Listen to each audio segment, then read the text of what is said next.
Assalamualaikum Ibu, mohon izin. Waalaikumsalam. Saya tadi sudah melaksanakan observasi mengenai materi pengukuran di kelas bawah ya Ibu ya. Iya.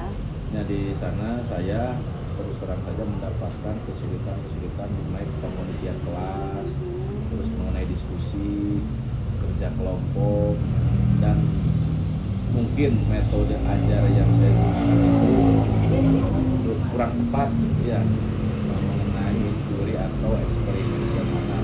Mungkin Ibu sebagai mentor Iya. bisa memberikan arahan-arahan bagi saya. Tuh, mohon arahannya Ibu.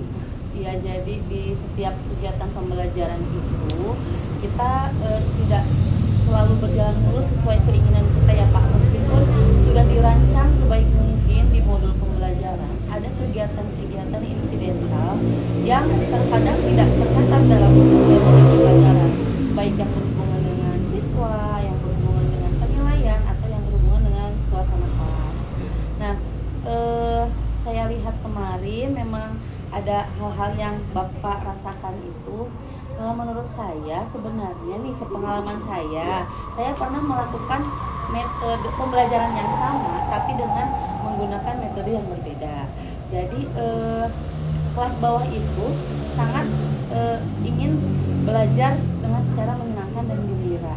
Jadi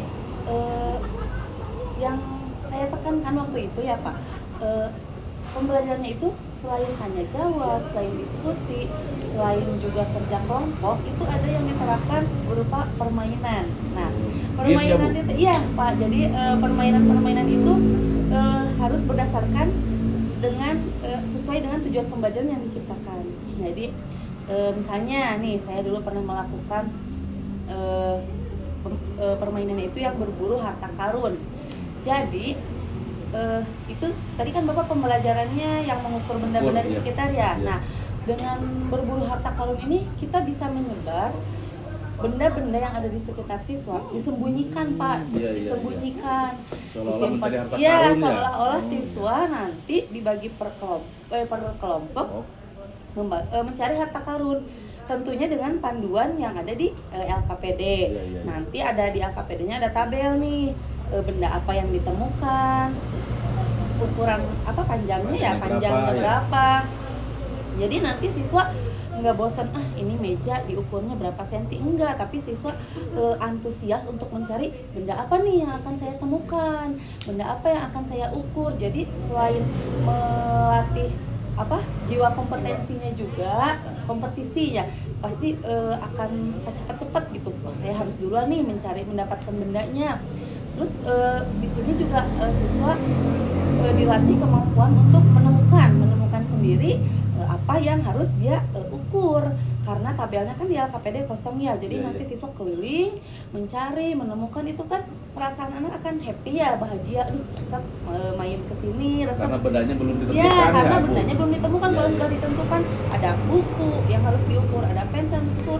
Itu mah gampang, nggak ada tantangannya. Karena siswa itu terkadang suka dengan tantangan, suka dengan pokoknya saya harus juara gitu, saya harus terlebih dahulu menemukan harus juara 1. Nah, dengan adanya kegiatan-kegiatan seperti itu Pak, pengalaman saya, siswa itu jadi tidak diam. Pasti ketika melihat orang lain lari mencari barang, ada kepuasan sendiri, saya menemukan buku nih untuk diukur. Pasti siswa yang lain merasa, saya belum menemukan nih, saya harus juga menemukan.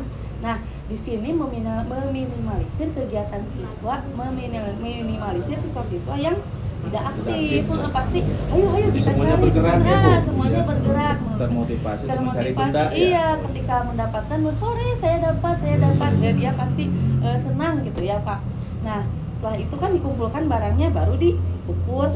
Tujuannya kan tetap sama, menganalisis, mendeskripsikan panjang benda menggunakan penggaris. Pembelajarannya tujuannya tetap sama, hanya saja prosesnya yang berbeda. Dengan demikian mungkin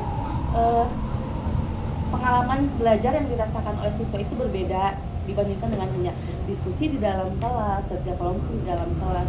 Mungkin akan menambah pengalaman belajar yang berbeda bagi siswa Bapak. Menurut saya, sepengalaman saya dulu seperti itu ketika mengajar belajar di kelas rendah. Terus apa ya lagi ya? Ya mungkin itu saja, ketika harus diperkuat dengan hal-hal yang menyenangkan, bukan berarti harus bernyanyi, bukan, tapi pengalaman-pengalaman yang bermakna agar kedepannya tetap menjadi pembelajaran yang mendalam, berdampak di semua kehidupan siswa. Siap Ibu, terima kasih. Ternyata saya tidak salah memilih mentor.